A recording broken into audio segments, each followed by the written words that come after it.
welcome back to my channel. Today we'll discuss MSCE 001 econometric methods.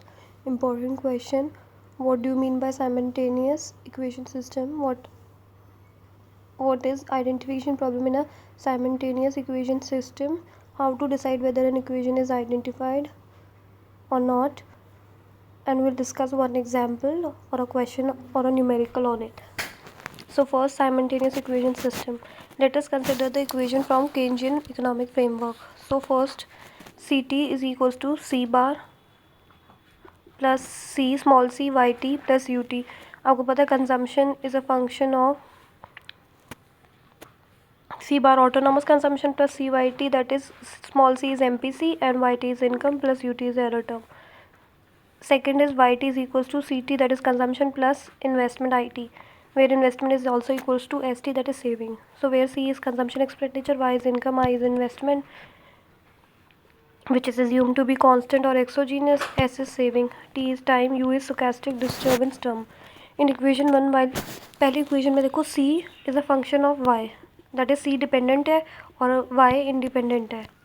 Whereas equation 2 में देखो Y is a function of C, that is Y is dependent variable and C is independent variable. Or in other words, equation 1 C endogenous है, while in equation 2 C becomes explanatory. 2 में explanatory हो जाता है. Similarly Y explanatory equation 1 में और endogenous equation 2 में. It तो exogenous ले रखा है. Another important point here is Yt is not independent of disturbance term Ut. That is, when Ut changes, then the consumption function also shifts, which in turn affect Yt. Thus in this case we cannot apply OLS. इसमें Yt भी independent नहीं है disturbance term Ut से. क्यों? क्योंकि अगर Ut change होगा तो कंजम्पशन फंक्शन शिफ्ट करेगा, कंजम्पशन शिफ्ट करेगा तो वो इफेक्ट किसको करेगा? Yt को. तो हम इसमें OLS नहीं अप्लाई कर सकते. अगर हमने किया भी तो क्या होगा? जो एस्टिमेटर्स होंगे वो क्या होंगे? बायस्ड होंगे और इनकन्सिस्टेंट होंगे. Now identification problem in simultaneous equation system. So as explained above, in a simultaneous equation system a variable is endogenous. पहले में endogenous है एक equation में, becomes an explanatory variable in another equation.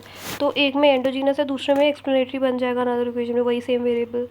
जैसे C था पहले equation में endogenous था, second में explanatory हो गया. और Y पहले में explanatory था, दूसरे में endogenous हो गया. ठीक है. It is due to the presence of such endogenous and explanatory variables which create a problem in distinguishing between the endogenous and explanatory variables. Since independent variable can be both exogenous and endogenous in simultaneous equation system, thus identification is required before solving the equation. तो independent variable दोनों हो सकते हैं, exogenous भी endogenous भी, इसलिए identification required है. पहले इस इक्वेशन को सॉल्व करने से पहले हमें आइडेंटिफिकेशन रिक्वायर्ड है. The problem is about whether we can fetch structural coefficient from reduced coefficient. If numerical estimate of the parameter of structural equation can be obtained from estimated reduced form coefficient, then we can say that particular equation is identified. If it cannot be done, then we can say that equation under consideration is unidentified or under-identified. देखो identified equation कौन सी है? जो कि exactly या तो fully identified या just identified है या ओवर आइडेंटिफाइड है. It is said to be exactly identified. Exactly कब होती है? जब यूनिक न्यूमेरिकल वैल्यू किसकी? स्ट्रक्चरल पैरामीटर की ऑब्टेन हो सके. और ओवर आइडेंटिफाइड कब है? जब more than one numerical value हो किसकी? Can be obtain for some parameters of structural coefficient. तो एक से ज़्यादा वैल्यू हो किस सम ऑफ द पैरामीटर्स की of structural equations. Numerically it is time consuming to first convert the structural equation into reduced form equation and thereby बहुत time consume होंगे. पहले क्या हम स्ट्रक्चरल जो इक्वेशन है उसको कन्वर्ट करें किस में? रिड्यूस फॉर्म इक्वेशन में. thereby फिर उसके बाद हमें सर्टन करें रिड्यूस्ड फॉर्म कोफिशिएंट और फिर उसे यूज़ करके फाइंड करें कोफिशिएंट फाइंडिंग स्ट्रक्चरल कोफिशिएंट. उस कोफिशिएंट्स को यूज़ करके हम स्ट्रक्चरल कोफिशिएंट फाइंड करें. There are two condition that must be fulfilled for an equation to be identified. पहली है ऑर्डर कंडीशन फॉर आइडेंटिफिकेशन, जिसे हम फर्स्ट ऑर्डर कंडीशन भी बोलते हैं या नेसेसरी कंडीशन बोलते हैं. तो ऑर्डर कंडीशन पहली कंडीशन है जिसे हम फर्स्ट ऑर्डर कंडीशन भी बोलते हैं या नेसेसरी कंडीशन बोलते हैं. तो देखो, for equation to be identified, equation को आइडेंटिफाइड होने के लिए जो टोटल नंबर ऑफ वेरिएबल्स है एंडोजीनस एंड एक्सोजीनस बोथ, देखो ना, the total number of variables endogenous exogenous excluded from it must be equal to greater than number of endogenous variable in the model less than 1। तो देखो G को हमने लिया total number of equation, that is total number of endogenous variable, कितने endogenous variable है,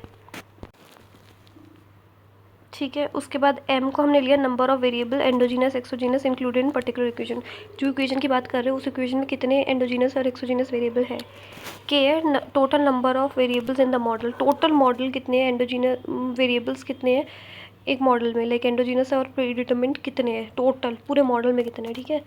तो दस the order condition for identification can be expressed as k minus m, that is total number of variables minus m is the variables in particular equation should be greater than equal to g, that is total number of equation minus 1, या फिर excluded variable should be greater than total number of equation minus 1। तो अगर k minus m is equals to g minus 1 तो equation को हम just या exact identified बोलते हैं, बट अगर k minus m is greater than g minus 1 तो इक्वेशन को हम बोलते हैं ओवर आइडेंटिफाइड, और अगर k minus m less than है g माइनस 1 के तो इक्वेशन अंडर आइडेंटिफाइड है। देखो मैं एक एग्जाम्पल से मैं आपको बताती हूँ कि कैसे करते हैं, और ये क्वेश्चन आते भी इसमें न्यूमेरिकल पॉइंट ऑफ व्यू से भी आते हैं, तो ये बहुत इंपॉर्टेंट है, ये देख लेना है, क्योंकि क्वेश्चन आता है इससे। देखो अगर हमें दे रखा है कि स्ट्रक्चर मॉडल हमें दे रखा है y1 is equals to 3y2 minus 2x1 plus x2 plus u1, और सेकेंड इक्वेशन है y2 is equals to y3 plus x3 plus u2, और तीसरी इक्वेशन दे रखी है y3 is equals to y1 minus y2 minus 2x3 plus u3। तो देखो k क्या है, number of total variable in the model, total variable कितने देखो y1 y2 y3 x1 x2 x3, तो कितने हो गए 6। देखो यहाँ 6 आ गया। पहले इक्वेशन की बात नहीं करी, मैं जनरल वो बता रही हूँ, ठीक है। इक्वेशन कितनी है 3, तो g कितना हो गया 3। बाकी अब देखो हम इक्वेशन वाइज करेंगे। देखो पहली इक्वेशन की बात करते हैं, ये फर्स्ट इक्वेशन हो गई। अब देखो ये वाला कर दी ना गिन के मैंने एक बारी, तो देखो फर्स्ट इक्वेशन इसकी बात कर रहे हैं ये वाली की। तो देखो k तो हमने पहले ही देख लिया, g भी पता है 3 है, k और g तो फाइनल हो गया कि k कितना है 6 है फॉर ऑल, और g कितना है 3, तीन इक्वेशंस है, और टोटल वेरिएबल कितने y1 y2 y3 x1 x2 x3, ठीक है। नाउ फर्स्ट इक्वेशन में बात करें तो m कितने वेरिएबल्स एंडोजीनस और एक्सोजीनस दोनों, पहली इक्वेशन में कितने लिखो y1 है पहला, दूसरा y2 है, तीसरा x1 है, फोर्थ x2 है, तो 4 हो गए। ये देखो 4 आ गया। k माइनस m करेंगे 6 माइनस 4 कितना हो गया 2, g कितना है 3, g माइनस 1 कितना हो गया 3 माइनस 1 2, तो k माइनस m ये वाला टर्म पूरा जो ये इक्वल हो गया g माइनस 1 के, तो k minus m is equal to g minus 1 which is equal to 2। तो ये जस्ट आइडेंटिफाइड है या एग्जैक्टली आइडेंटिफाइड है इक्वेशन। नेक्स्ट देखते हैं इक्वेशन 2 की बात करते हैं। मैं I am using different colours for equation. Second equation देखो इसमें कितने, ये तो 6 तो सेम ही है, ठीक है, k तो हमें पता ही है। तो देखो इसमें कितने, फर्स्ट y2 हो गया, सेकंड y3 हो गया, थर्ड x3 हो गया, तो 3 आ गए 3। k माइनस m कितना हो गया 3 हो गया, g माइनस 1 2 हुआ, तो k minus m is greater than g minus 1, तो ये क्या है ओवर आइडेंटिफाइड है। थर्ड देखो इक्वेशन, इसमें कितने, ये तो 6 ही रहेगा, इसमें देखो y3 y1 y2 x3 4 है, 4 कितना हो गया 2 2, k minus m is equal to g minus 1, तो ये भी जस्ट है और ये एग्जैक्ट है। सेकंड कंडीशन क्या है, the rank condition for identification, जिसे हम सफिशिएंट कंडीशन भी बोलते हैं। तो इसमें हम क्या करते हैं, इन the model containing g equations and equation is identified if and only if at least one non-zero determinant of order g minus 1 can be constructed from coefficient of variable both endogenous and predetermined excluded from that particular equation but included in other equation of the model। तो example के through ही बताते हैं, जो equation हमने ऊपर ली थी, लेट द स्ट्रक्चर मॉडल भी same as given above in the example, तो हम रीअरेंज करेंगे। y1 माइनस 3 y2 सारे इधर ले आएंगे, plus 0 y3 plus 2 x1 minus x2 plus 0 x3 is equal to u1। तो जिसके आगे कोई कोफिशिएंट या जिसका कोई वो वैल्यू नहीं थी उस इक्वेशन में वहाँ 0 लिख दिया, ठीक है। सिमिलरली सेकंड होगी 0 y1 plus y2 minus y3 plus 0 x1 plus 0 x2 minus x3 is equal to u2, और तीसरी होगी minus y1 plus y2 plus y3 plus 0 x1 plus 0 x2 plus 2 x3 plus u3 is equal to 3। तो अब इसमें देखो coefficient सबके लिखने y1 y2 y3 x1 x2 x3, उससे कॉपी करना है। फर्स्ट का देखो y1 कोफिशिएंट 1 है, y2 का -3 है, y3 का 0 है, x1 का 2 है, x2 का -1 है, x3 का 0 है। साइमल्टेनियस सेकंड का देखो, y1 का 0 है, y2 का 1 है, y3 का -1 है, x1 का 0 है, x2 का 0 है, x3 का -1 है। और थर्ड इक्वेशन में y1 का -1 है, y2 का 1, y3 का 1, x0 का 0, x2 का 0 और x3 का 2। तो ये सब लिख दिया स्टेप 2 में। अब थर्ड स्टेप में क्या करेंगे हम देखो। तो देखो इक्वेशन 1 का देखेंगे, y3 स्टेप 3 में हमने क्या किया, रिमूव किया included variables and include those variables that are absent in the equation but present in model. तो इक्वेशन में एब्सेंट क्या है, फर्स्ट इक्वेशन में देखो ये 0 है, ये 0 है, तो y3 और x3 को लेंगे, y3 x3 लिया, इनकी कोफिशिएंट लिखे, y3 का लिखा देखो 0 -1 1, x3 का 0 1 -1 2, ये बना दिया कोफिशिएंट, ये 3 × 2 है, इसका एक डिटर्मिनेंट लेंगे, हमने ये 4 वाला ले लिया, ये पार्ट ले लिया, इसको सॉल्व करेंगे। तो देखो इसको करेंगे -2 -1, तो -1 आ गया which is not equal to 0, तो इसकी रैंक आ गई g-1 दैट इज 3 -1 2, तो ये इक्वेशन आइडेंटिफाइड है। और सिंस इससे भी पता था क्या बोलते हैं कि k - m is equal to g-1, तो ये जस्ट आइडेंटिफाइड है। इक्वेशन 2 की बात करते हैं। 2 में देखो कौन कौन से 0 है, ये वाला 0 है, ये 0 है, ये 0 है, तो हम इनको करेंगे y1 x1 x2। देखो y1 x1 x2, तो पहले y1 का 1 0 -1, x1 का 2 0 0, x2 का -1 0 0, 3 × 3 है, इसका मैट्रिक्स कोई भी एक मैट्रिक्स ले सकते हैं, ठीक है।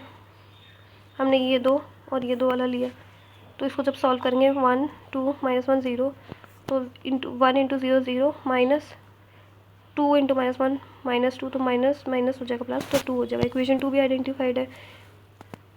since k - m is greater than g-1 in equation 2 as shown in first order condition, तो ये क्या है, ओवर आइडेंटिफाइड है।